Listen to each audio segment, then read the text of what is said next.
विद्या ने विद्या बाधो এটা তো विद्या সম্পর্কে কে কইতলা বলছিলে আমার গুরু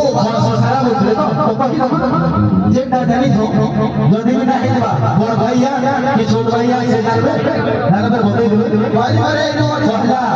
विद्या रे যুদ্ধ লাগে বাবু रावण आउ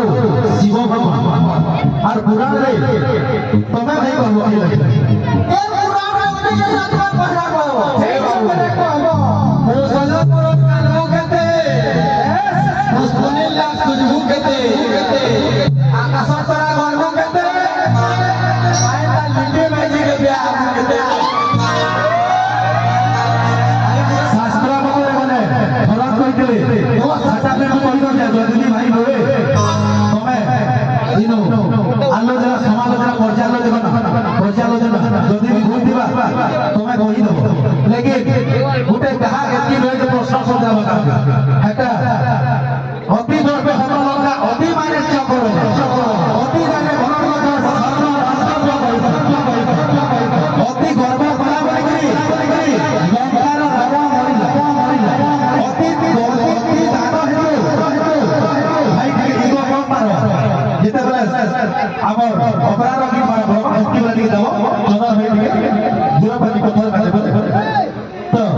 अति गर्व हतलका अति माने चक्र अति जाने भरण सर्व मत्तक कहितो अति गर्व कला बड़ी लंकार रावण मरिला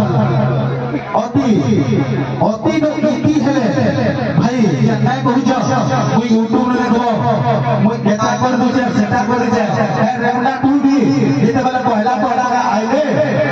हमर रेमला टू किते बढ़िया कहूछ ए माने भी एटा डाउट है बोलो टमाटा भी आता मुई केते बेला मुई ने बोलो जे तो मुई बोलसा सेनो तमार भूल जा नहीं गुटे কথা बुझला भाई ठीक कहूछ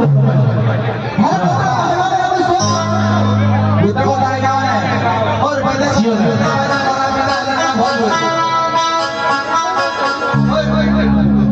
गुटे কথা तुम्हें गायब हो बाबू तुम्हें रॉबिन मिल्टन तुम्हें पार्टी ने जिलो को फॉर्मा देना है लोग लेके नहीं जिंदगी में फॉर्मा ला ला ला ला ला से भाई पहला अन्य जोना जीवन में होई सीमा ना शेयर करा दिव्य सुंदर सब शास्त्री सुनो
देखो 40 किलो ग्राम अछि एरा लक्ष्य गुरु बाबू रे करम चाह रख गुरु गुरु मुझे तो करे कीवर्ड की गाना हो तो करम चाह रख गुरु पिले मुझे जब करे जनता गाना के हंता बाजना है नाची पूरा टॉप करू अच्छा 40 किलो जीवा तो जेतु रेला नय सुआबू केलिया पछा कथा पूरा धीरे धीरे नहीं जाए